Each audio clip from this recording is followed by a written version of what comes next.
3, 2, 1, blană, blană! BMW România, nu mă place pe mine, da? Dar nici pe tine, dar tu nu știai chestia asta. Pachete MS-Line nu le suport, înțelegi, nu le suport. Dar vrei să știi de ce există pilot adaptiv cu 3 distanțe diferite? Nu! Vrei să știi răspunsul? Nu! Salutare, dragi prieteni, sunt Andy Popescu și astăzi facem un vlog cu Luci Popa. The One and Only și cu un BMW special 320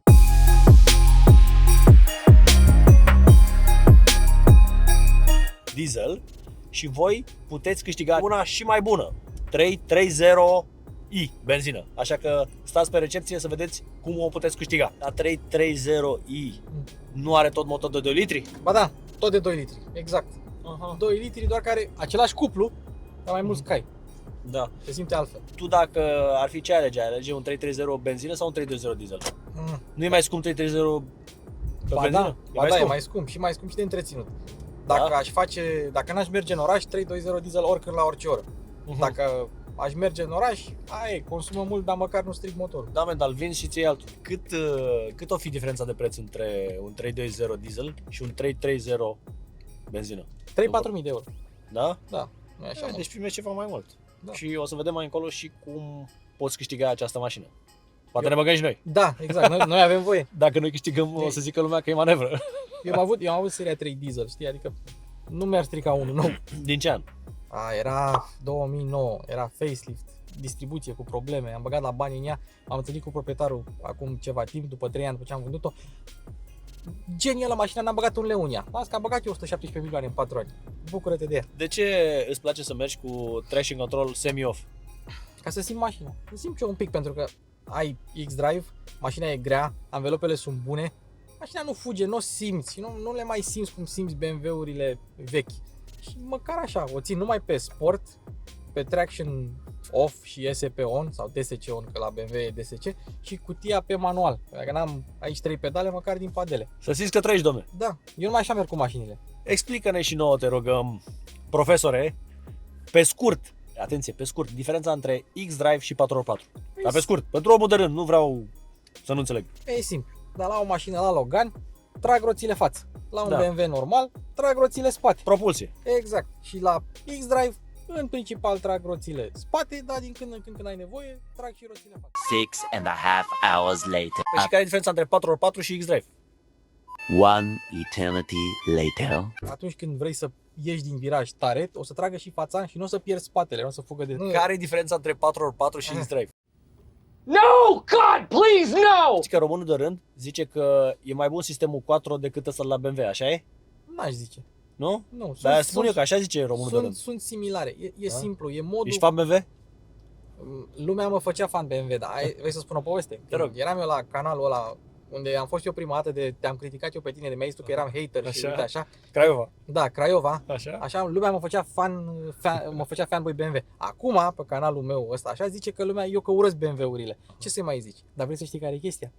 Că BMW România nu mă apreciază, că nu mă place pe mine. Da?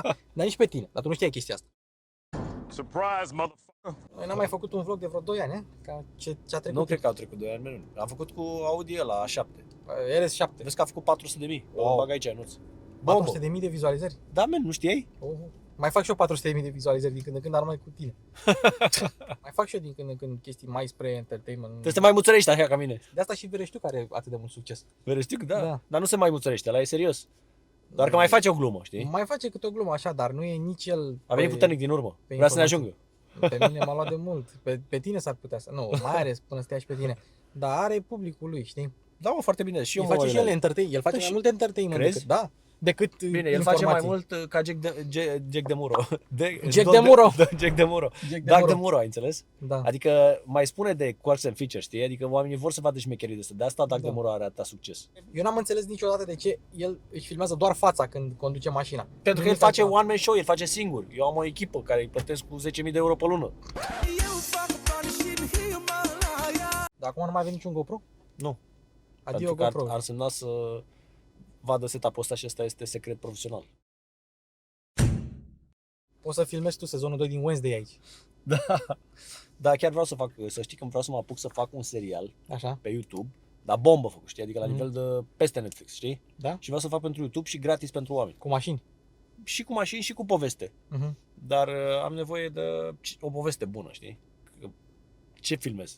Ok, eu am capabilitatea să filmez, dar trebuie să mă gândesc ce filmez. O poveste mișto, care să placă tuturor. Și să fac asta pe banii mei, știi? Da. Și costă mult, dar merită, pentru că îmi place să investesc banii în chestii care îmi plac. Au Așa că mai dacă fost- aveți idee de o poveste mișto, să fac o poveste mișto, un scenariu mișto, trimiteți-mi pe shockenmotor@gmail.com. Hai să vorbim și despre mașină. Hai să vorbim despre mașină. Ce știi despre mașina asta 320 din 2021? Ce motor are? 2 litri? 2 litri, 2 diesel, litri. două turbine twin scroll, 190 de cai, 400 Nm, 6, asta e X-Drive, prinde 100 în 6,9 secunde. E destul de rapiduță așa, deși nu pare. Pare mașina de familie așa. Și are pachetul M, deși nu e foarte dotat așa, dar vine cu pachetul M pe care eu nu-l suport. În primul rând că mașina e mai urâtă. În al doilea rând, dacă are și suspensia în sport e mai rigidă. Și în al treilea rând, ai 190 de cai, mașina de familie cu pachet M, pachet M S-Line, nu le suport. Înțelegi? Nu le suport. Lasă, domnule, mașina cum e ea. Dacă vrei M, ia-ți M. Ia-ți M340, 340D, M3, M4. Eu sunt, ia-ți moșule ce vrei tu. Dar Când- să știi că părerea mea este că nu ar fi bine să-ți iei mașina aia. Eu așa sunt. Când, Nu e problemă dacă suntem diferiți. A, nu. Oamenii să facă ce vor, dar cei de la BMW sunt niște genii. Aha. Pentru că au făcut mașina asta și toată lumea cu pachet M, S, AMG, RS, ce vreți voi. Mhm. Le-au făcut ca să vândă mai mult. Și vând mai mult. Știi, dar oamenii, dacă nu le împărtășești gusturile, Da. o să zică, a, e urâtă. Adică, uite, de exemplu, mie îmi place să-mi fac mașinile super cromate și flashy. Așa îmi place mie, așa simt eu. Da. Dar unul dacă zice, nu domne, fă negru mat, ai gusturi proaste tu.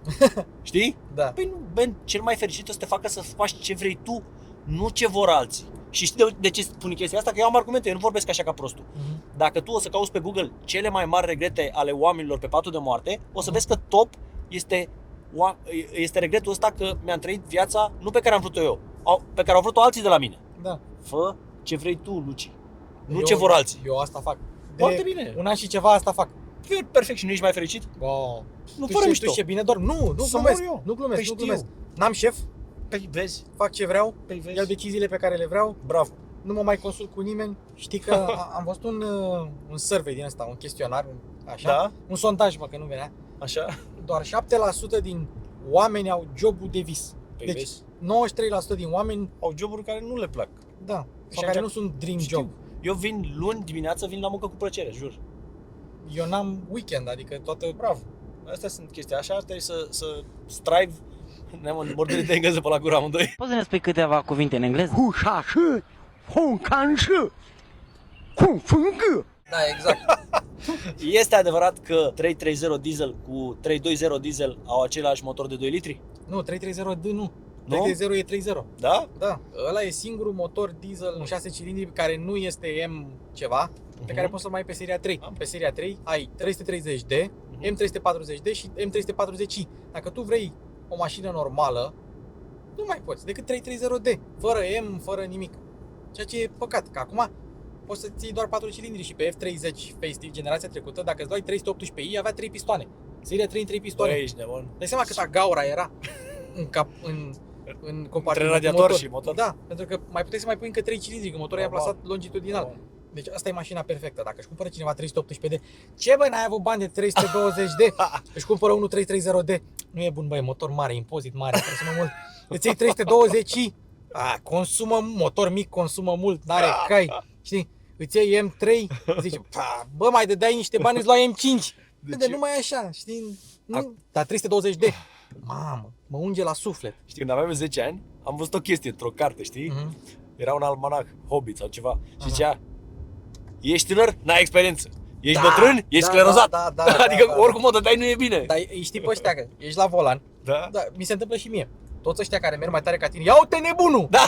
După aia tot ei. Toți ăștia care Toți merg ei. mai încet, ia dă-te bă, mergi mai tare, melcule, știi? Adică Băi, exact așa noi e. suntem ca nație, nu suntem niciodată Bă, așa e. mulțumiți. Fără mișto. Niciodată mulțumiți. Hai să mai vorbim despre mașină. Mie îmi place Ah. foarte mult interiorul ăsta Așa. și spun și de ce. De ce? Pentru că are interiorul de seria 8. Acum toate BMW-urile arată la fel, Da. la interior. Adică E- layout-ul e la fel, butoanele sunt la fel, ecranele sunt la fel, același sistem. Modular, e mai ieftin la... Da, volanul e la fel. Păi vezi. Da, dar volanul e prea gros. Volanul ăsta de M de la BMW e gros rău. ori am eu mâinile mici și nu zic că nu le am mici, dar volanul e prea gros și s-au plâns mulți prezentatori care mai sunt și piloți, au zis că volanul e prea greu. Și padelele, chiar dacă nimeni nu le folosește, cine și ia 320 de cu padele, nu o să folosească niciodată padelele, dar eu le folosesc și ele sunt prea depărtate. Mai e și cutia automată, știi? Da. Dar o țipă sportă, de ce? De ce? Că îmi place. Adică îmi place să am răspunsul la pedală bun tot timpul. Aha, da. Să stai schimb eu jos, când stai vreau. jos, Să nu depășim. Nu depășim, nu. Înțeles. Uite că Să fiu te eu în sperie control. un pic și mașina asta, vezi? Să fiu în control. Ascultă-mă, eu am condus, pot să spun câte mașini am condus la viața mea, poate nu mă crede. 1010. 1010? 1010 am lista. Cum trecu? Fără mișto? Nu fac mișto, am lista, o am pe telefon Băi, și o arăt. Asta e 1010 mașină pe care o conduc. Oh. Și oricât de automată ar fi orice automată, nu vorbim de Ferrari, Porsche și așa mai departe, Da? dar nu contează. Cea mai tare automată de pe pământul ăsta nu mi oferă distracția pe care mi oferă o manuală sinceră. Uite, am avut Da. Dacia Jogger la test cu manuală. Bă, făceam un rev match, mă plimbam pe trepte, nu știu ce. N-avea putere, nu trăgea, era barcă. Bă, dar mă simțeam eu bine cu ea. Te distrai cu ea, te jucai cu ea. Cutia de pe M6 De pe era șmecheră rău. Și să spun Era. și de ce era șmecher. Stai să spun de ce era șmecher. Ia zi. Bă, când era în trantâia, puteai să o bagi în trantâia și la relantia stătea pe loc. Da. Fii atent ce se întâmpla dacă o călcai. Când o călcai, ea nu pleca. Se tura până în 3000 și după aia făcea drop clutch. Da, că la bază era o manuală. Da, frate. Și cu un pitic în cutie care schimbă pentru tine. Pitic în cutie. Am văzut cu M4 și am băgat trantâia, am călcat-o la fânt, mașina abia a plecat. Păi ai făcut cu Cu ce? brake boost. Păi ce să fac, Bruce? Vrei să stric cutia? Da.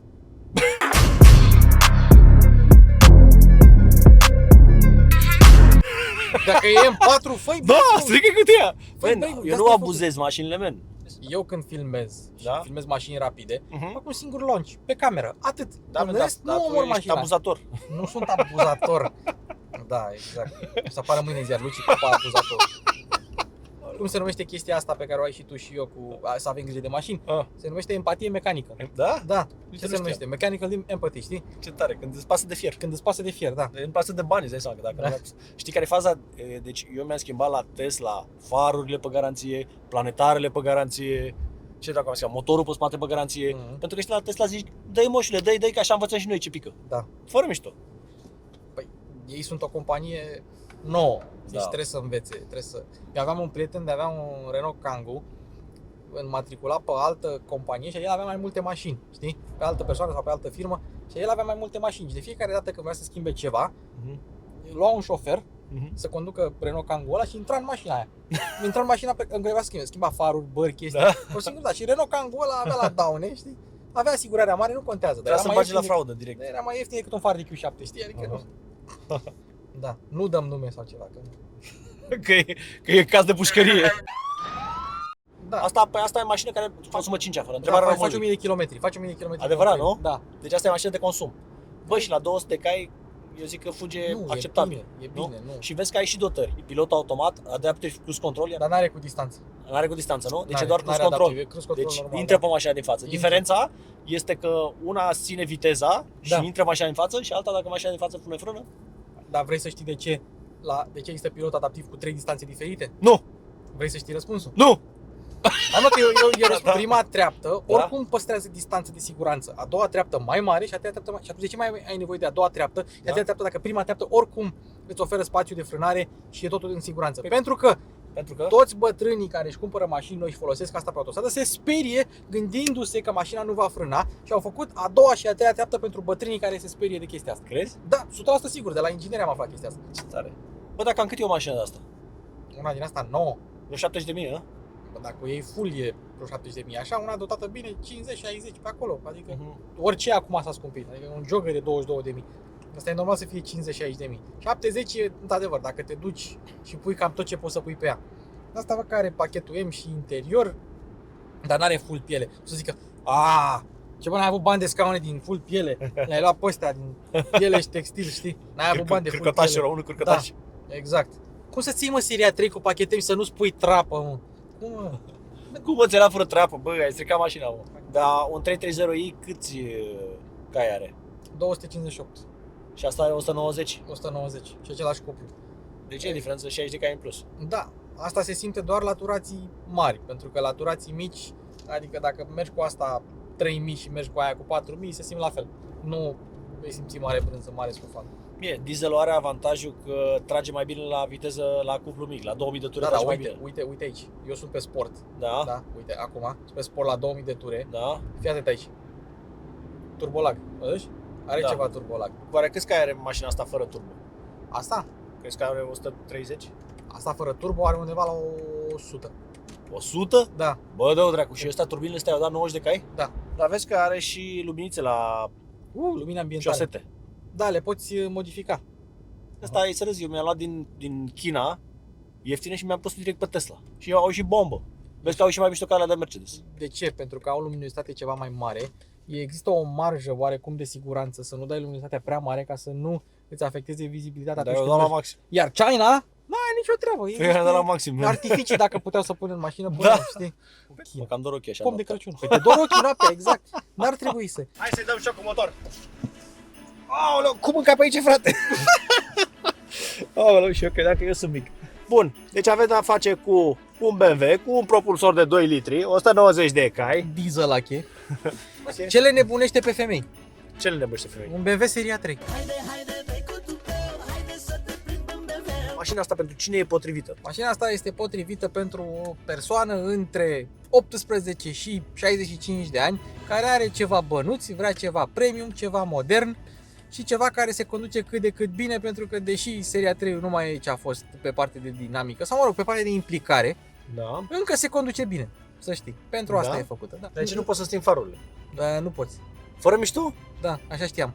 Că Păi, nu poți. Bă, chiar nu poți să sting farurile, incredibil. Da, dă pe mode, dă pe mode. Deci am dat off aici, lumina oprită. Nu în timpul deplasării, uite că zice nu în mașina. timpul deplasării, da. N-ai cum Lumina să în parcare, nu în timpul deplasării. Nu în timpul deplasării. Deci e antiprost mașina asta. Da, Deci e o mașină potrivită pentru toate vârstele, aș zice. da, e efectiv, nu mai ai nevoie de seria 5, a crescut atât de mult mașina asta, are 4,7 m, e atât de mare, nu mai ai Dacă nevoie. mai mult ca tine. Și e în top 5 cele mai căutate mașini din România la mâna a Adevărat? doua. Da, 3, Vede, 2. vreau să vă lagul. 3, Fă-i 2, lagul. 1, blană, blană. Stăm pe loc. Da. Acum! Și e pe sport? Mamă, frate. Da, Are ceva lag. Pe mine m-a interesat prețul la o mașină asta la mâna a doua. așa. Prețul la mâna a doua. Mhm. Asta e 2021, 39.000 de kilometri, asta o iei undeva la 35.000. Cam mult. Scump, domne, scump. La 30.000 vezi că mi-au în seria 3 Tesla. Seria 3 Model 3 Tesla, da. Da, Bă, nu. bune. Nu, asta e mult peste Tesla Model 3 ca mașină, punct. Da, Ok, dar că asta- nu e electrică, Asta costă benzină. La Tesla nu te costă. costă motoren. Știu că acum tu încarci pe gratis, dar dacă vrei să Păi faci... de 2 ani încar pe gratis. Vezi că de 2 ani încar pe gratis Tesla. Păi eu înțeleg Vezi că că alții dau bani pe benzină. vrei să nu stai să cauți superchargere Tesla. Ce faci? Dar nu trebuie să cauți. Ai în Constanța, București, Pitești, Brașov, Sibiu și Timișoara. Așa, și dacă vrei să mergi cu 140 constant, cât ai autonomia? Spune exact cât ai. 300 km în loc de 500. Ei, și o să... Fără mișto. Da, 300 km Da, 300 km, da. Nu, te cred, Așa, că și? am mers și eu cu electrice. Știi cât durează să încarci de la 20 la 80%? Cât? 30 de minute, nici n-ai timp să mănânci. Să mor eu, deci Păi eu dar nu mănânci opresc- niciodată la 300 de km. Ba eu, da, eu fac, eu mănânc. Știi Eu că sunt e- mare menus ca tine. știi că eu am făcut Timișoara Constanța anul ăsta, Da, men, da, eu nu fac Timișoara Constanța. fără oprire. Eu nu fac Timișoara Constanța. Eu nu zic că Tesla e potrivită pentru tine, zic că Da. Tesla e potrivită pentru mine. Dar vrei să știi care e chestia? Eu nu vreau să-și ia lumea Tesla, că după aia o să stau eu la coadă. Îmi place electricul, îmi place. Fii atent, dieselul ăsta, câți cai crezi tu că are acum la 1500 ture? Uite, când fac eu așa, câți cai are? 50? Da. Păi vezi, la Tesla ai 800, men. Gândește ce diferență e. Dacă te-ai uitat la Cupa Mondială. Nu mă uit la fotbal. Nu, nici eu. Băi, fătălăilor! Puteți să intrați la Luci Popa și să ne lăsați un like sau un dislike și un comentariu, pentru că eu personal, nu numai că citesc toate comentariile, dar încerc să răspund personal la cât mai multe dintre ele. Așa că uitați-vă mai jos să vedeți că am răspuns eu personal la multe comentarii. O să, stai puțin. O să le citesc și eu și o să răspund și eu și spuneți-mi, pachetăm sau nu pachetăm? Asta e întrebarea. Bine, și 330i sau 320D? Și aici o să câștige 320D. Nu, Deci 330i, deci nu, mașina Dacă e la aceeași bani, 330i. nu există. Consumul mic și cuplu de diesel.